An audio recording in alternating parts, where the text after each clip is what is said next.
स्वागत है आप सभी का मेरे YouTube चैनल में। बहुत बड़ी खबर निकल के आ रही है और अच्छी खबर भी है और बुरी खबर भी है। बीएड वालों को झटका और डीएलएड वाले खुश। यानी सुप्रीम कोर्ट में जो विवाद चल रहा था बीएड और डीएलएड के बीच में कि जो डीएलएड वाले अभ्यर्थी हैं उन्होंने अपील किया था कि जो बीएड अभ्यर्थी हैं वो 1 से 5 में शिक्षक नहीं बन सकते हैं। तो सुप्रीम कोर्ट ने उनके पक्ष में फैसला दे दिया है, जो कि राजस्थान की हाई कोर्ट ने सबसे पहले इस मुद्दे पर फैसला लिया था। यानी कि चलिए मैं आपको पूरी न्यूज़ बता देता हूँ क्या माजरा है। अब बीएड वाले 1 से 5 में शिक्षक नहीं बन पाएंगे और डीएलएड वालों का जीत हो गया है। राजस्थान हाई कोर्ट के बेसिक शिक्षक पद पर भर्ती के लिए बीएड डिग्री को अमान्य करने के फैसले पर सुप्रीम कोर्ट के निर्णय का असर। बीएड वालों को झटका और डीएलएड वाले खुश। फिर टूट गई बीएड प्रशिक्षितों की आस।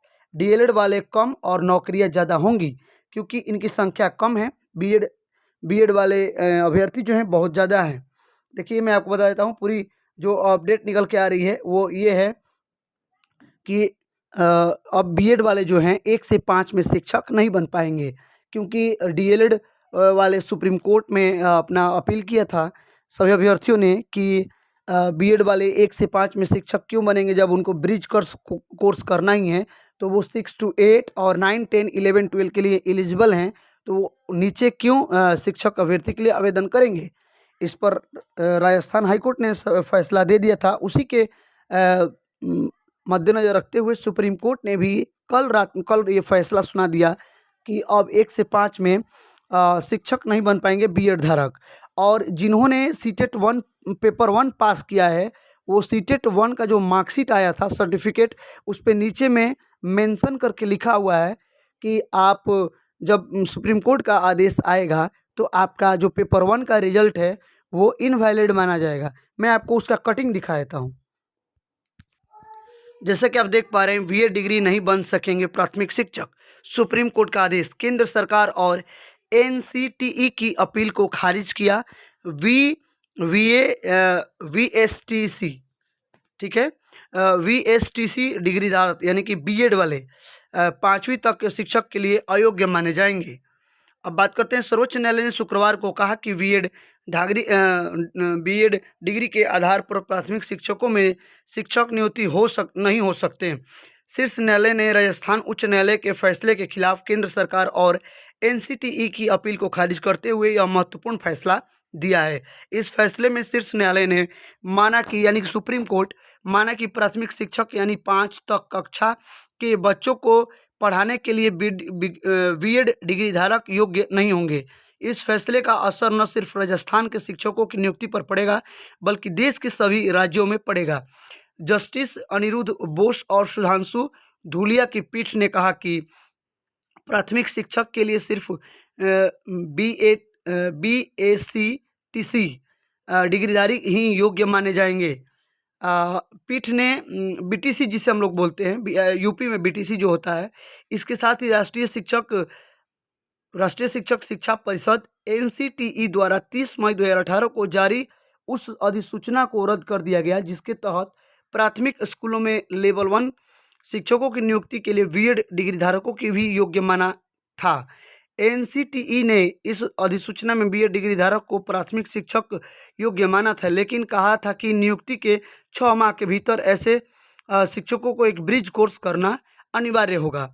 अब यहाँ पे बात करते हैं कि बिहार में जो 7th फेज की बहाली चल रही है, यानी जो 1,70,000 की भर्ती अभी निकली हुई है बिहार में, उसमें क्या निर्णय लिया जाएगा बिहार सरकार के द्वारा।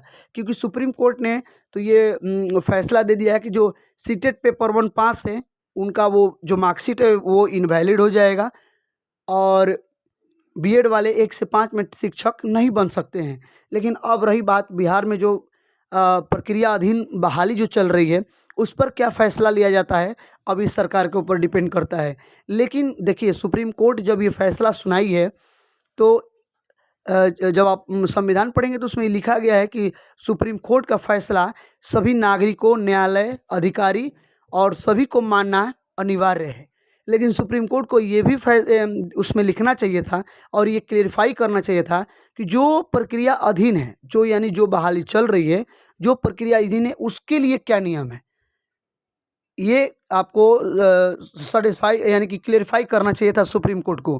क्योंकि जो प्रक्रिया चल रही है, जो बहाली अभी प्रक्रियाधीन है, उसके लिए आपने क्या नियम बनाया है और उसके लिए आपको क्लियर करके बताना चाहिए। क्योंकि बिहार में इतने सारे फॉर्म गिरे हैं, 8 लाख 8.5 लाख लगभग फॉर्म गिरे हैं, जिसमें 7.5 लाख प्राइमरी में फॉर्म गिरे हैं।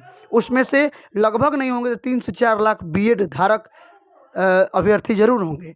तो उनका क्या होगा, उनका भविष्य क्या होगा? बिहार में इतने शिक्षकों की कमी है स्कूलों में, उनके शिक्षकों की कमी को कैसे पूरा किया जाएगा? इसके लिए सुप्रीम कोर्ट जरूर हमें जहाँ तक उम्मीद है, लगता है कि अध्यादेश जरूर जारी करेगा कि क्या करना है जो बहाली प्रक्रियाधीन है। तो इस पर अभी कुछ कहा नहीं जा सकता है। अभी बिहार के मुख्यमंत्री नीतीश कुमार और उप मुख्यमंत्री श्री तेजस्वी यादव जी के हाथ में है कि, और शिक्षा मंत्री जो है चंद्रशेखर सिंह हैं, तो उनके हाथ में है कि क्या करते हैं, क्या फैसला लेते हैं, क्या निर्णय लेते हैं कि आगे की प्रक्रिया में बीएड एग्ज़ाम होगा कि बीएड धारक अभ्यर्थियों का एग्ज़ाम होगा कि नहीं। क्योंकि इसका जो बीपीएससी शिक्षक बहाली का शेड्यूल जो है जारी कर दिया गया है। क्योंकि इसका एग्ज़ाम जो है 24 अभी अगस्त को होने वाला है, अभी अगले 12 दिनों में।